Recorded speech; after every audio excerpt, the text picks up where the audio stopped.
This is the #2 indoor air handler, and this unit is kind of unique in that we have a humidifier. Why somebody would have a humidifier in North Texas, I don't know. They were popular back in the 70s when they were trying to get it right, get fancy, so who knows. Our air filter is a 20 by 25. This is by 1, but it's a nice wide buckle door. It opens like a. We got a leak at the. We got a leak right there. Okay, let's see what we got. We can do a 4-inch. See, and it's nice and dirty. Nice and dirty. Okay, 20 by 25 by 4. Let me just write that down for a moment so you can see my method.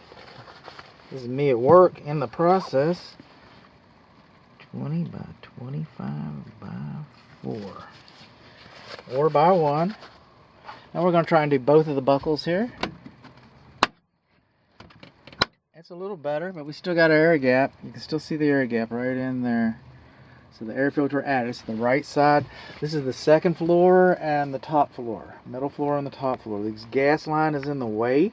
Shouldn't be able to step on the gas line like this. Alright? See that? You want people stepping on your gas line? I don't want them stepping on mine.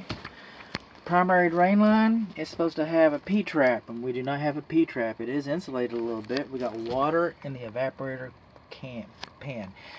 Unlike the downstairs indoor air handler, we do have a safety switch. And in another video, I showed that the secondary drain line does not discharge into an obvious location. What else have we got? Alright, well, there's the zones. Care and use manuals. It's suspended properly. But this is the flue. This is the flue. That's a flexible B. That's fine.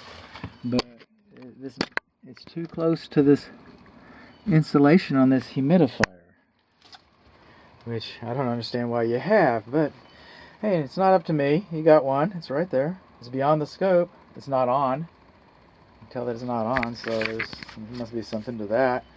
So what do we learn? We learned that we got water in our pan. We do not have a P-trap on our primary drain line. We learned that our secondary drain line does not discharge to an obvious location. We learned that our flue is in contact with the humidifier insulation on the piping. We learned that humidifiers are beyond the scope of this inspection. We learned that we've got an air leak at our 20 by 25 by 1 air filter up there at the top, and that air filter is dirty.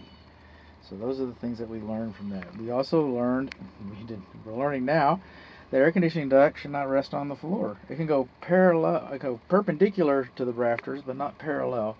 I don't know how they're going to fix that. I don't know how it would be fixed. Here's another one. I don't know how you're going to fix this one either. But here it is. You're not supposed to have more than a 1/2 inch sag in your air duct. You're not supposed to have more than a 1/2 inch sag in your air duct. So we got some of that. So that's our indoor air handler.